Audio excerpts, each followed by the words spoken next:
శ్రీ సీతారామచంద్రస్వామి పరబ్రహ్మణ్యే నమః.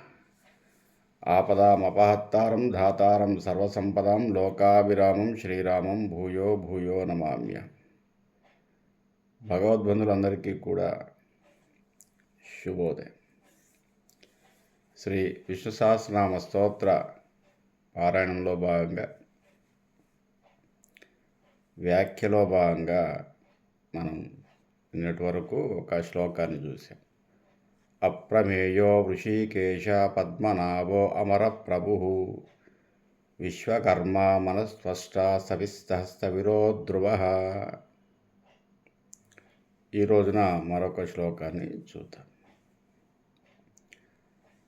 అగ్రాఖ్య శాశ్వత కృష్ణో లోహితాక్ష ప్రవర్ధన ప్రభూతస్త్రిగ కృంధామ పవిత్రం మంగళం పరం. అగ్రాఖ్య పరంధాముడు అగ్రాఖ్య గ్రాహ్యము కానివాడు, తెలుసుకోలేనివాడు. ఆయన స్వరూపము కానీ ఆయన స్థితిని కానీ ఆయన ప్రవర్తనను కానీ ఆయన ఈ చరాచర జగత్తును సృష్టించి లయము చేసే విధానాన్ని కానీ అగ్రాహ్య ఏ ప్రాణికి గ్రాహ్యము కాదు, ఎవరికి గ్రాహ్యము కాదు. ఎవరు అంత సులభంగా తెలుసుకోలేని నిర్వికారుడు. ఏదైనా ఉంది అంటే తెలుసుకోగలుగుతాము. ఆధారమేమీ లేదు. ఆధారం లేని దగ్గర ఎంత పరిశోధన చేసినా ఏమీ తెలుసుకోలేము. ఈ ఆకాశము ఎంత పొడవుగా ఉంది లేదా ఎంత లోతుగా ఉంది, ఎన్ని వేల లక్షల కోట్ల కిలోమీటర్లు ప్రయాణించిన ఆకాశానికి అంతము లేదు. అగ్రాహ్య దానికి చివర అంటూ ఏది లేదు. ఆకాశం పోగలిగితే మనం పైకి కానీ కిందికి కానీ పక్కలకు కానీ ఎటు పోగలిగితే అటు కొన్ని వేల కోట్ల లక్షల సంవత్సరాలు ప్రయాణం చేసిన అగ్రాహ్య అంతము లేనివాడు. ఆకాశానికి చివర ఏమిటో తెలియదు. మొదలు ఎక్కడి నుంచి ఆకాశం ప్రారంభమైందో తెలియదు. సమస్త శూన్యము ఆకాశంగానే చెప్పబడుతుంది కాబట్టి ఆయన రూపము ఆది మధ్య అంత్యములు లేనిది. అగ్రాహ్య చాలా విచిత్రంగా ఉంటుంది. ఎటు ఆలోచించినా అర్థము కానివాడు. మరి ఎట్లా తెలుసుకునేది ఆయన ఉనికిని అంటే మళ్ళీ ఆత్మజ్ఞానాన్ని పొందటం వల్ల మాత్రమే ఆయన ఉనికిని తెలుసుకోగలుగుతాము. అందుకే అగ్రాహ్య శాశ్వత. అగ్రాహ్య చెప్పాడు, శాశ్వత ఎల్లప్పుడూ ఉండువాడు. ఎల్లప్పుడూ ఎలా ఉండువాడు? ఎల్లప్పుడూ అగ్రాహ్య, ఎల్లప్పుడూ ఉంటాడు, గ్రాహ్యము కాదు. గ్రాహ్యము కాని పరిస్థితి ఎల్లప్పుడూ ఉండునది. శాశ్వతంగా ఉండునది ఏమిటది? గ్రాహ్యము కాని పరిస్థితి శాశ్వతంగా ఉంటుంది. కొన్ని రోజులకు తెలుసుకుందాము, కొన్ని రోజులకు ఈ ఆకాశానికి అంత్యము తెలుసుకోవచ్చు, కొన్ని రోజులకు ఏదో ప్రయోగం చేసి దీన్ని మనం తెలుసుకోవచ్చు అనేది లేదు. అగ్రాహ్య శాశ్వత, శాశ్వతంగా అర్థము కానివాడు. తెలుసుకోవడానికి కావలసిన మార్గం ఒకటి ఉంటుంది. అది ఆత్మజ్ఞానము పొందిన వాడికి మాత్రమే తెలుస్తుంది ఆ స్వరూపం. అగ్రాఖ్య శాశ్వత కృష్ణ. కృష్ణ అనే శబ్దానికి సరే సామాన్యార్థకము నల్లనివాడు అని, ఇక్కడ సమర్థుడు అని అర్థం. కృష్ణ అంటే సమర్థుడు. కృషి అనే పదం నుంచి కృష్ణ వచ్చింది వేదంలో. కృషీవరుడు అంటే శ్రీకృష్ణుడు. నిరంతరము శ్రమ చేయువాడు కృష్ణ అంటే. నిరంతరము ఆనందమునిచ్చేవాడు మరొక పర్యాయ పదం కూడా ఉంది. కృష్ణ ఆనందము, సమర్థత. కృష్ణ అన్న పదాన్ని ఇప్పుడు చెప్పాడు భీష్మాచార్యుల వారు. అప్పుడు కలిగింది మిగతా అందరికి కూడా, పాండవులకు అందరికీ కూడా అప్పుడు స్పృహ కలిగింది. ఓ, శ్రీకృష్ణుడు శ్రీ మహావిష్ణువు యొక్క అవతారము అని అప్పుడే తెలిసింది. అంతకుముందు ఏమి తెలియలేదు, ఎవరికీ తెలియలేదు. ధర్మరాజు కొంత ఊహించాడంతే, పరమాత్ముడై ఉంటాడు, లేకపోతే ఇన్ని పనులు చేస్తున్నాడు శ్రీకృష్ణుడు, దైవాంశ సంభూతుడై ఉంటాడు, ఏదో తెలియని ఒక అంతర్యామి శక్తి శ్రీకృష్ణుల్లో ఉంది అని ఒక ధర్మరాజు మాత్రం గ్రహించాడు. భీష్మాచార్యుల వారికి తెలుసు సాక్షాత్తు శ్రీ మహావిష్ణువే కృష్ణుడు అని చెప్పేసి. వ్యాస భగవానుడికి తెలుసు, కానీ పాండవులకు ఎవరికీ తెలియదు. అంతకుముందే భగవద్గీత బోధించినప్పటికి కూడా అర్జునుడు కూడా తెలియదు, మర్చిపోయాడు పూర్తిగా. భగవద్గీత అంతా కూడా ఏదో ట్రాన్స్లో ఉన్నట్టుగా, ఏదో కలగన్నట్టుగా అనిపిస్తుంది ఆయనకి. ఏదో చెప్పాడు బావ శ్రీకృష్ణుడు, నాకు ఏదో చెప్పి నా చేత యుద్ధం మాత్రం చేయించాడు, ఏదో బోధించాడు, కానీ ఏమి బోధించాడో ఆయనకు గుర్తుకు లేదు. అప్పుడు కృష్ణ అన్న శబ్దము చెప్పగానే నాయన శ్రీకృష్ణ పరమాత్మనే శ్రీ మహావిష్ణువు అని చెప్పినట్టుగా చెప్పాడనమాట. అప్పుడు శ్రీకృష్ణుడి వైపు అందరూ చూశారు ఒకసారి. ఓ, మేము అనుకున్నట్టుగా, మేము ఊహించినట్టుగా ఇతనే పరమాత్మ, ఇతనే శ్రీ మహావిష్ణువు.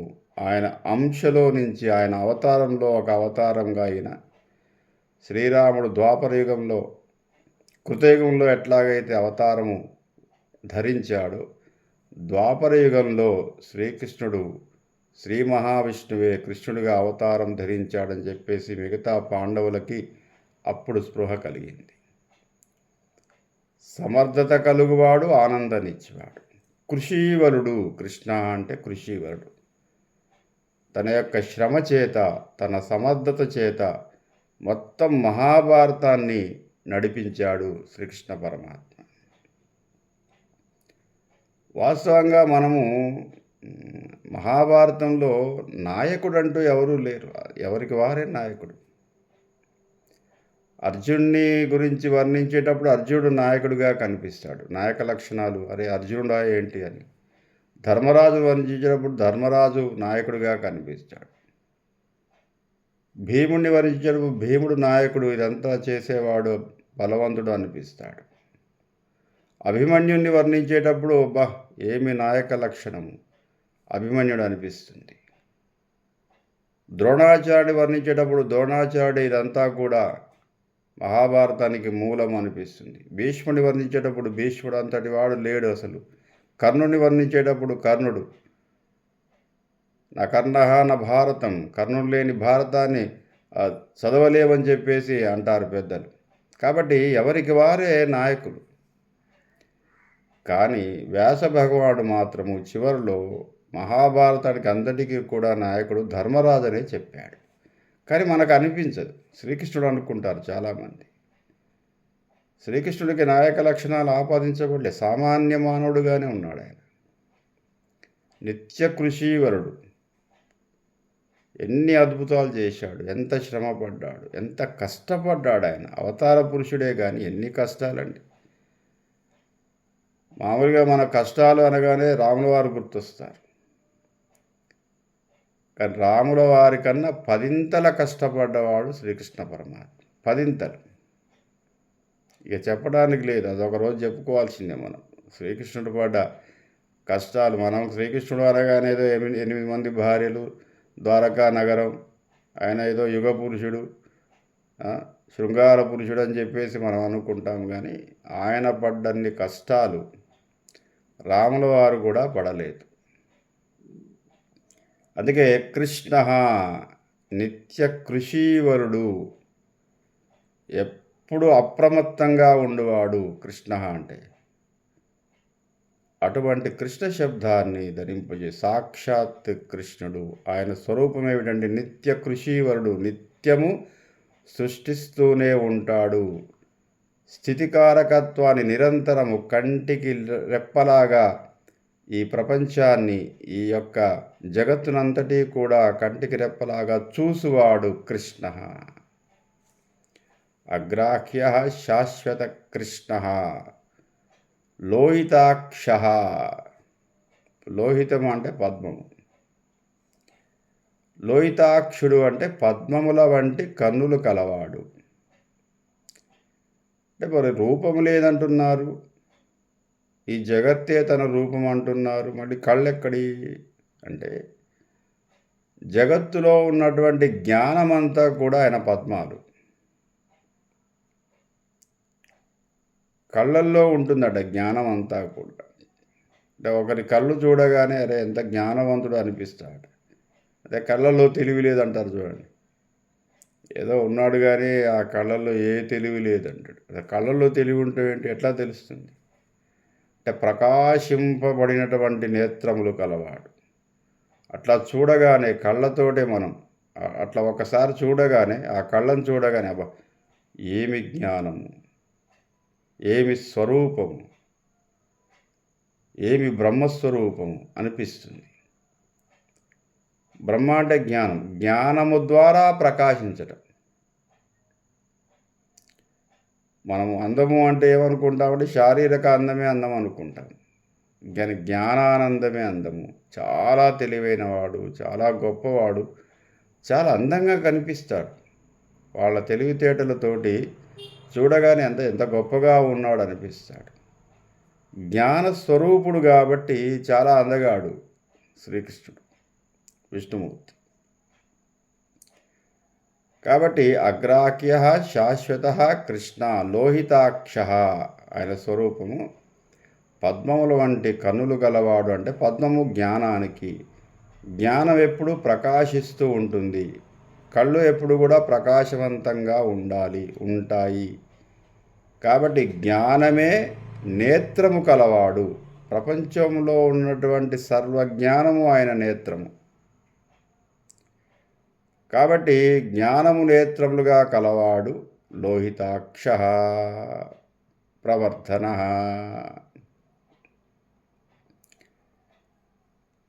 అంటే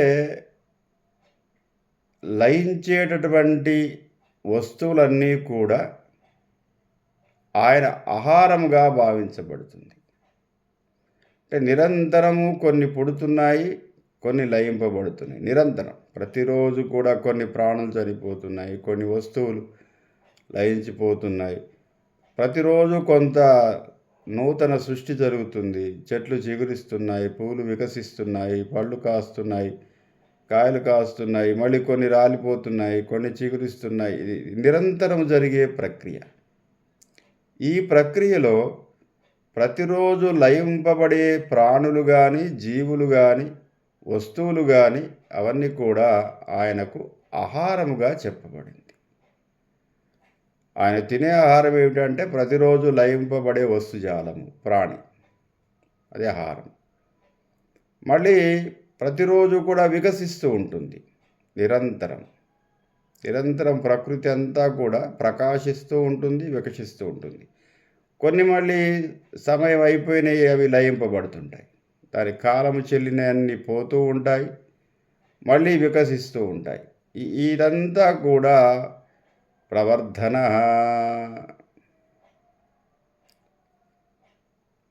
ఆహారముగా కలవాడు, లయించే వస్తుజాలమంతా కూడా ఆహారముగా కలవాడు. ప్రభూత జ్ఞానము, ఐశ్వర్యము, భోగము, మోక్షము. ఈ 4 ఇచ్చువాడు భగవంతుడు. సర్వప్రాణికి జ్ఞానము, మనకు బుద్ధి జ్ఞానము ఇచ్చాడు. ఐశ్వర్యము, ఐశ్వర్యం అంటే మనకు డబ్బు అనుకుంటాం, సరే అదొక భాగం. శ్వరము కానివి, నశించనిది ఏదయ్యా అంటే మళ్ళీ జ్ఞానమే. జ్ఞానమనే ఐశ్వర్యాన్ని ఇచ్చువాడు. జ్ఞానమే ఐశ్వర్యం. మానవుడికి ఏమిటయ్యా ఐశ్వర్యం అంటే జ్ఞానం ఐశ్వర్యం, తెలివితేటలు ఐశ్వర్యం.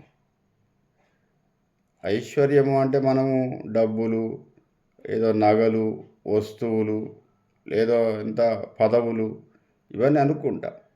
కానీ ఇవన్నీ జ్ఞానము ద్వారా పొందబడేవి. ఇవి లౌకికం. అలౌకికం ఏమిటంటే జ్ఞానం. మళ్ళీ ఆధ్యాత్మిక పరిజ్ఞానమే జ్ఞానము. అట్టి జ్ఞానముతో పరమాత్మని తెలుసుకోవటమే ఐశ్వర్యము. ఐశ్వర్యం అంటే పరమాత్మను తెలుసుకోవటానికి కావలసిన జ్ఞానాన్ని పొందటం, అదే ఐశ్వర్యం. ఎప్పుడైతే జ్ఞానస్వరూపుడు అవుతాడో అప్పుడు ముముక్షు అవుతాడు. అది మార్గం, జ్ఞానం మార్గం. అందుకే ప్రభువుతః జ్ఞానమునిచ్చువాడు, ఐశ్వర్యమునిచ్చువాడు, భోగమునిచ్చువాడు. జ్ఞానము, ఐశ్వర్యము, భోగము, తద్వారా మోక్షము. భోగము అంటే జ్ఞానాన్ని ఉపయోగించే విధానం, భోగ విధానం. మన దగ్గర ఉన్నటువంటి ఐశ్వర్యాన్ని ఏం చేస్తాము? వాడుకుంటాం. ఇప్పుడు డబ్బులు వాడుకుంటాం, అదొక భోగం అనుకుంటాం. ఇది కూడా ఒక భోగమే. డబ్బులతో అనేక విలాస వస్తువులు కొంటాం, భోగం, అదొక ఐశ్వర్యం. కానీ ఇక్కడ ఏమిటంటే భోగము అంటే జ్ఞానాన్ని వెచ్చించటం. జ్ఞానాన్ని సమాజ శ్రేయస్సుకు వెచ్చించటమే భోగం. తద్వారా మోక్షము, ముముక్షత్వం. అంటే ఈ ఇహపర సౌఖ్యాలన్నీ కూడా సమానంగా చూస్తూ ఈ శరీరాన్ని విడిచిపెట్టడానికి కావలసినటువంటి జ్ఞానాన్ని పొందటం మోక్షం. తద్వారా మనకు ఆత్మసంతృప్తి. మోక్షము అంటే ఆత్మసంతృప్తి చెందటం.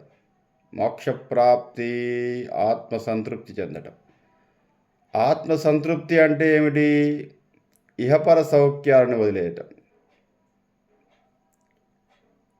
నేను నా జీవితంలో సంతృప్తిగానే ఉన్నాను, నేను కొన్ని సాధించాను అని అనుకుంటున్నాను, ఇవన్నీ కూడా దైవకృపలాగా, కృప వల్ల నాకు కలిగాయి, ఇక చాలు ఈ జీవితము, నాకెంతో కొంత జ్ఞానం లభించింది, పరమాత్మ సన్నిధిలోకి వెళ్ళటమే నాకు ఇంకా అదే మోక్షము అని అనుకోవటమే మోక్షప్రాప్తిరస్తు. మోక్షప్రాప్తి పొందటానికి జ్ఞానము వెచ్చిస్తే ఆత్మస్వరూపము కనిపిస్తుంది. ఆత్మను తెలుసుకుంటాడు, అదే జ్ఞానము, అదే భోగము. నేనేమిటి అని తెలుసుకోవటమే భోగం, విలాసం అన్నమాట. ఓ నేను ఈ పని చేశాను, ఇది దైవకృప వల్ల చేశాను, ఇక నాకు సంతృప్తిగాను, అదే ఆత్మసంతృప్తి. కాబట్టి ఆత్మ మోక్షాన్ని పొందటం అంటే ఇహపరమైన సౌఖ్యాలను వదిలేయటం. ఆ స్థితే మోక్షం. ఇంకా ప్రత్యేకంగా ఏదో చనిపోయిన తర్వాత ఏదో స్వర్గలోక ప్రాప్తి అవి అన్నీ మనకు తెలియదు. సరే, కొంత వర్ణింపబడింది, కానీ అది మనకేమీ తెలియదు. మనకు తెలిసింది ఏమిటంటే మోక్ష మార్గం వైపు ఇక నేను ప్రయాణం చేయాలి, ఇక్కడ నా డ్యూటీ అయిపోయింది, రిటైర్మెంట్కు సిద్ధముగా ఉండాలి. అప్పుడు ఏ విషయాలు మనల్ని బాధించవు. సాధారణంగా ఒక ఉద్యోగం చేస్తున్నామంటే రిటైర్మెంట్ ఉంటుంది. రిటైర్మెంట్కి దగ్గరికి వచ్చాను, అయినప్పటికీ కూడా నేను స్థితప్రజ్ఞత కలిగి ఉంటాను. నాకు ఉద్యోగం లేదే రేపటి నుంచి అన్న బాధ ఏమీ లేదు. నేను కొంత సర్వీస్ చేశాను, సంతృప్తిగానే ఉన్నాను. ఆత్మసంతృప్తియే మోక్షము. మిగతా భాగాన్ని రేపు చెప్పుకునే ప్రయత్నం చేద్దాం. స్వస్తి. శ్రీ కోదండరామ యూట్యూబ్ ఛానల్ భక్తులందరూ, శ్రేయోభిలాషులు, బంధువులు, మిత్రులు అందరూ కూడా సబ్స్క్రైబ్ చేయండి, లైక్ చేయండి, షేర్ చేయండి. ఒకవేళ మీకు ఏదైనా నచ్చిన విషయం ఉన్నట్టయితే నన్ను ఆశీర్వదించండి. మీ స్టేటస్లో పెట్టుకునే ప్రయత్నం చేయండి. స్వస్తి.